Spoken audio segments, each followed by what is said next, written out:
Doctor Rodolfo, pero se queda uno pensando, hombre, listo, tomemos esta decisión, pero por parte del gobierno no hubo ninguna política.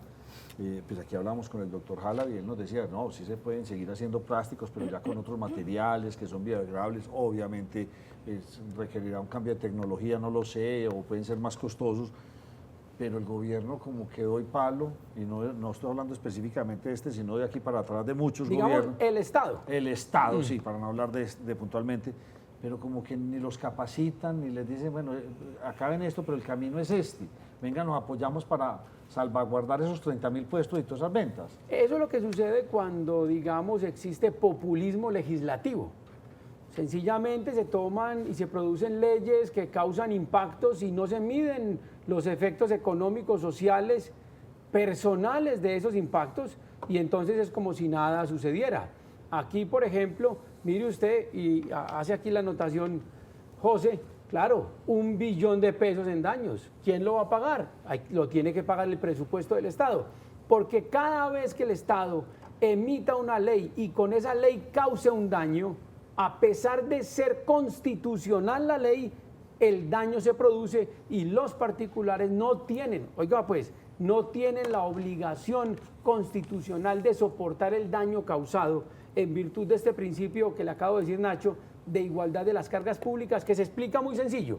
Mire, esto es muy sencillo. Resulta que constitucionalmente todos los ciudadanos de Colombia debemos soportar el interés general, es decir, las cargas públicas en igualdad de condiciones. Significa que cuando a uno de nosotros le toque cargar más que a los demás con el bolsillo del Estado deben pagar la indemnización para restablecer la igualdad de las cargas públicas. Eso no significa estar haciendo oposición a nadie ni estar contrariando a nadie, sino simplemente aplicar el régimen constitucional de la responsabilidad del Estado. Presidente, yo me voy a quedar en la misma línea de Nacho, pero para no tener que caer en indemnización, el Estado puede entonces decirles, venga, produzca con estos materiales para que sean biodegradables y su empresa no cierre.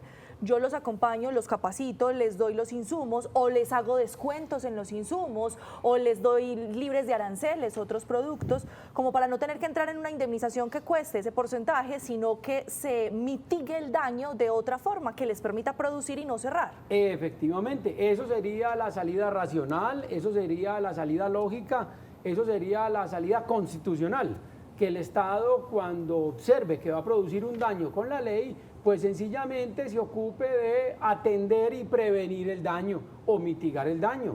En este caso, por ejemplo, existen hoy tecnologías para suplir el plástico de un solo uso que es contaminante por plásticos biodegradables. Yo, por ejemplo, hoy estoy representando a una compañía que produce bolsas de plástico con maíz.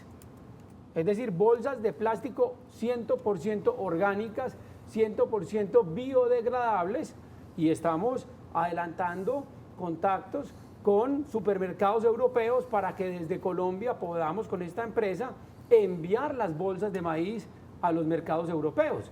Pero eso es excepcional y fueron estos empresarios con sus propios recursos los que financiaron la transición tecnológica que se requiere y la transición de producción. Pero aquí nadie le dice al empresario, yo le produje este daño, le voy a ayudar a hacer la transición para que no cierre su empresa. No, aquí sencillamente dicen, cerró, de malas. Presidente, de lo que nosotros estamos hablando es de una ley que incluso fue impulsada por el senador Lozada, representante a la Cámara, senador no, representante a la Cámara Juan Carlos Lozada.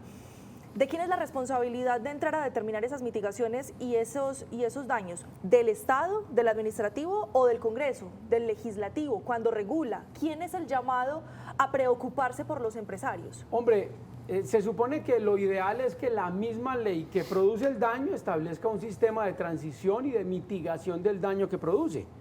Si el Congreso de la República produce una ley y esa ley causa el daño y no hay un sistema de transición ni mitigación, entonces tiene que pagar el Estado colombiano como personificación jurídica del Congreso de la República.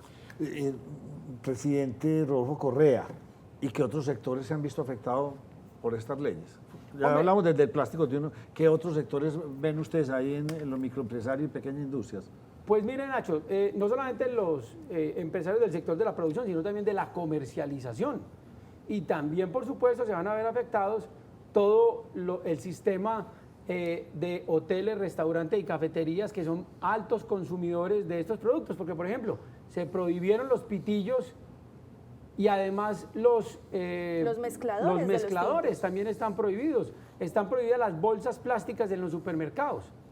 Entonces, si no hay una mitigación y una atención a este tema, pues el efecto económico será, digamos, muy considerable. Por eso estamos diciendo, tiene que haber responsabilidad del Estado en los daños que produce.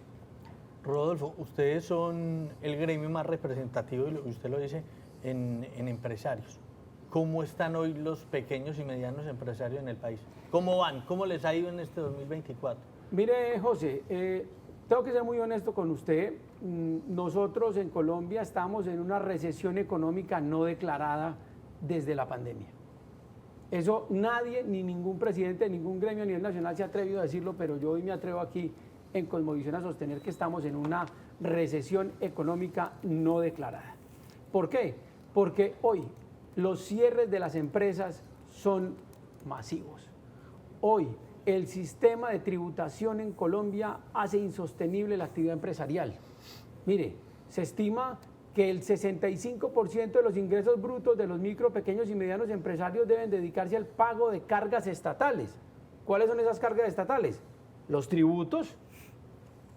Dentro de los tributos está el IVA de ahí 9%, pero además hay que pagar el impuesto a la renta, que la retefuente, que el RTI, que impuesto a industria y comercio, impuestos prediales, pero además vienen las cargas laborales, que son supremamente altas en Colombia y que hacen que este país no sea un país competitivo para que vengan industrias internacionales a establecerse aquí, porque es muy caro un trabajador en Colombia.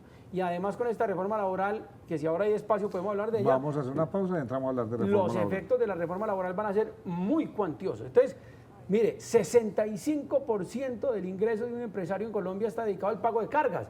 Es decir, es tener usted un socio que sin hacer nada tiene que entregarle el 65% de lo que usted produce. Pero ahora, con la reforma laboral, más la reforma tributaria que viene, eso lo que va a implicar es más cierre de empresas. La situación económica en Colombia es absolutamente crítica.